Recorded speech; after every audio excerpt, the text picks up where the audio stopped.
सो hello everyone, नमस्ते, welcome to Tara Sitara perspective. So इस video में हम जिस टॉपिक के ऊपर बात करने वाले हैं, जिसके ऊपर मैं अपने पर्सपेक्टिव रखने वाला हूं, वो है पाकिस्तान। पाकिस्तान की करंट स्टेटस क्या है, पाकिस्तान में क्या चल रहा है और इसका जो खामियाजा है वो किसके ऊपर गुजरेगा, ये सब हम कुछ देखेंगे। So let's start the video Tara Sitara perspectives.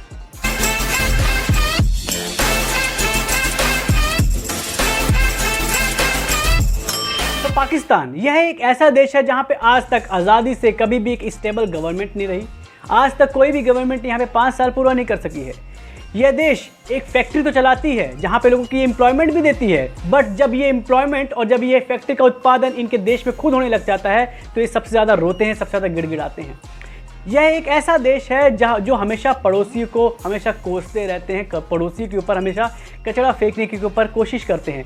पड़ोसी इनको खुले मन से अगर अपने पास बुलाना भी चाहें, पूरे बाहों से इनके गले भी लगाना चाहें, बट ये पसंद नहीं करते और हमेशा हमेशा इनके बारे में बुरा भला कहने के लिए थकते नहीं हैं।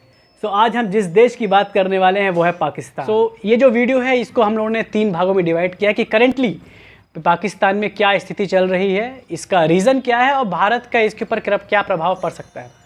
तो मैं आपको एक बात बताना चाहूँगा कि 1964 की बात है। पाकिस्तानियों का ये कहना था कि भैया हम घास खा लेंगे पर और हम भूखे रह लेंगे, लेकिन हम एटमी शक्ति बन के रहेंगे।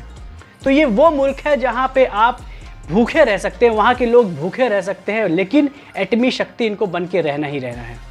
ये वही देश है जो 1999 में भारत में जब कारगिल का युद्ध हो रहा था तो ये लोग अपने ही सैनिकों को पहचानने के लिए मना कर दिए थे, अपने ही सैनिकों को वापस लेने के लिए मना कर दिए थे। इनफैक्ट इन्होंने ये तक कह दिया था कि ये तो हमारे हैं ही नहीं, आप खुद आके हमारे ऊपर हमला करते हैं और फिर आप अपने ही सैनिकों को लेने से मना कर देते हैं। सो ये रही पूर्व की बात। अभी की बात किया जाए तो पाकिस्तान का हालत ये है कि जिस तरफ भारत G20 की अध्यक्षता कर रहा है, जहां पूरा देश नए वर्ष की शुभकामनाएं दे रहा था, वहीं पाकिस्तान उस समय आटा की बोझों के पीछे लड़ रहा था। पाकिस्तान के पेट्रोल पंप में पेट्रोल है ही नहीं। पाकिस्तान का अभी रिसेंटली न्यूज़ आई है कि वहाँ पे जो लाइफ सेविंग जो दवाइयाँ होती हैं उस तक की कमी पड़ चुकी है। मतलब वहाँ पे ना इंसुलिन है, वहाँ पे सर दर्द की डिस्प्रिन तक नहीं है। सो ये है इस समय मौजूदा हालत पाकिस्तान का। एक तरफ मैं बात करूं, जो वहाँ की जो सियासत के जो लोग हैं, जो वहाँ के पॉलिटिकल क्लास है, उनको कोई फ़र्क नहीं पड़ता कि उनकी लोगों के साथ वहाँ पे क्या हो रहा है। वो अपनी बयानबाजी देते हैं और वो आम लोगों के मन में जहर उगलते हैं भारत के प्रति कि किसी तरीके से वो भारत के प्रति नफ़रत उनको दिखा करके अपने वोट बैंक को स्थिर करने में लगे रहें। ये सब क्यों हो रहा है? पाकिस्तान में इतनी पॉलिटिकल जो है, इतनी इकोनॉमिक की है क्राइसिस क्यों आ रही है? तो हम फिर से एक बार पीछे चलते हैं। साल था 2016 का। चाइना पाकिस्तान इकोनॉमिक कॉरिडोर को लेकर बहुत हो हल्ला हुआ। लगा कि भैया पाकिस्तान में हरियाली ही हरियाली होगी, बहुत सारी खेती होगी, पूरे कारें जो है वो हवा में उड़ने लग जाएंगी, इतना सारा इन्वेस्टमेंट आएगा। लगभग $46 बिलियन का इन्वेस्टमेंट करने को बोल रहा था पाकिस्तान उस समय। जो आज के समय देखा जाए तो लगभग $60 बिलियन का इन्वेस्टमेंट हो रहा था। लगभग 30 लाख नौकरियां प्रदान करने की बात किया था चाइना ने। ये वही चाइना है जब आज पाकिस्तान एकदम घिरा हुआ है, इकोनॉमी के एकदम उनकी ध्वस्त हो चुकी है। आज उनके ऊपर पूछने वाला भी कोई नहीं है। इंडियन मॉनेटरी फंड उनको पैसा देने से मना कर दी है। तो इन शॉर्ट बात की जाए तो ना दवाई है, ना घुमाई है, ना चारपाई है और ना ही इनके पास कोई मलाई है। खाने तक के इनके लाले बढ़ चुके हैं दोस्तों।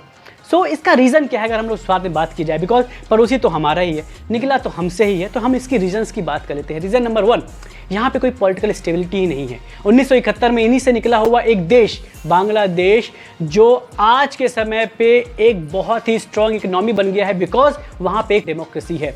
वहीं पाकिस्तान में कभी आर्मी के लोग तो कभी पॉलिटिकल सियासत वाले लोग एक दूसरे से इतना लड़ते हैं कि वहाँ पे आज तक कभी भी एक स्टेबल गवर्नमेंट नहीं हो पाई। मतलब आज तक 5 साल वहाँ पे कोई भी गवर्नमेंट नहीं टिक पाई है।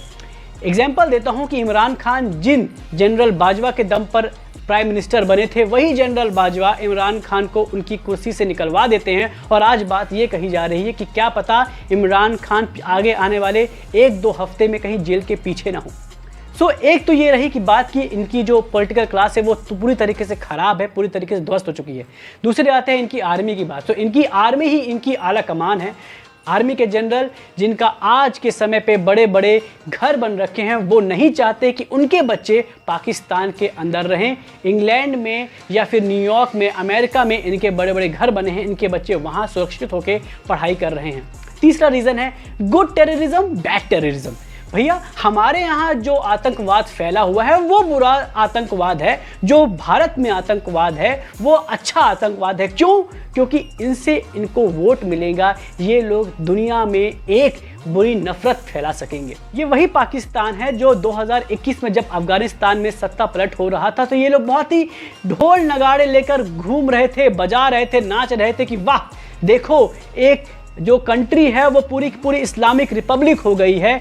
आज वही अफगानिस्तान के लोग इनके पाकिस्तान में आके रोज़ पर रोज़ हमला कर रहे हैं। अगर आप यहाँ पे पाकिस्तान की न्यूज़ देखें तो डेली यहाँ पे कोई ना कोई आदमी आके मर रहा है। तो अब ये इनके लिए बुरा टेररिज्म है।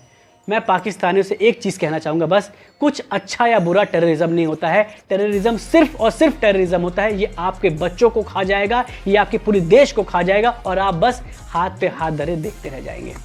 अब हम लोग बात करते हैं कि इसका भारत पे क्या असर होगा। इसका भारत पे ना एक नेगेटिव इम्पैक्ट बहुत ज़्यादा पड़ रहा है कि ये लोग अपने जो वहाँ के आम आदमी है उनको मुद्दों से भटकाने के लिए भारत की जो है बुराई करते हैं और भारत में जो है वो आतंकवाद फैलाते हैं। इसका एक बहुत ही कॉमन सा एग्जांपल अगर आप लोग आज के टाइम पे देखेंगे कि 1984-1980 के दशक में जो खालिस्तान मूवमेंट था वो अब वापस से रिवाइव होने लग गया है। वापस से जो खालिस्तानी आतंकवादी थे वो भारत में फिर से अस्थिरता फैलाने की कोशिश कर रहे हैं। दूसरी बात, जो भारत का जो यूथ है वो सोशल मीडिया के कारण ये जो आतंकवाद है इन सब से जुड़ने लग गया और ये कहीं ना कहीं इसकी जो फंडिंग है वो पाकिस्तान से हो रही है। तीसरा जो इसका इम्पैक्ट वो भारत पे ये है कि भारत में जो इलीगल माइग्रेंट्स हैं, हाँ भारत में पाकिस्तान से इलीगल माइग्रेंट्स आते हैं, वो ज़्यादातर जो वहाँ के हिंदू होते हैं, जो प्रताड़ित हैं, वो ज़्यादातर हैं।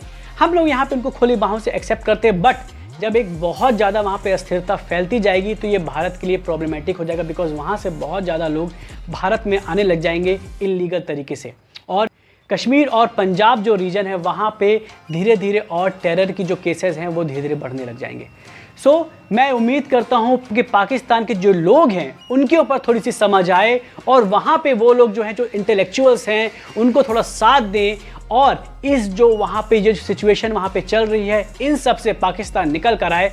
और मुझे पता है कि ये लोग इतना जल्दी तो बहुत आगे नहीं निकल पाएंगे, बट एक स्टेबल कंट्री अगर हमारे पड़ोस में रहेगी तो इससे भारत भी और आगे बढ़ेगा। हमको वैसे भी ज़रा भी फ़र्क नहीं पड़ता है। इनफैक्ट अगर आप पिछले 6 से 7 सालों में देखें तो भारत ने पाकिस्तान के ऊपर एकदम से ज़ीरो, जिसको बोलते हैं, देखना बंद कर दिया है। हमको फ़र्क नहीं पड़ता है कि पाकिस्तान है कि नहीं है, बट अगर हम सिक्योरिटी के मापदंड से देखा जाए तो हमें ये चीज़ का फ़र्क पड़ता है कि पाकिस्तान के मौजूदा हालात कैसे हैं और वहाँ पे कोई डिस्टर्बेंस ना हो।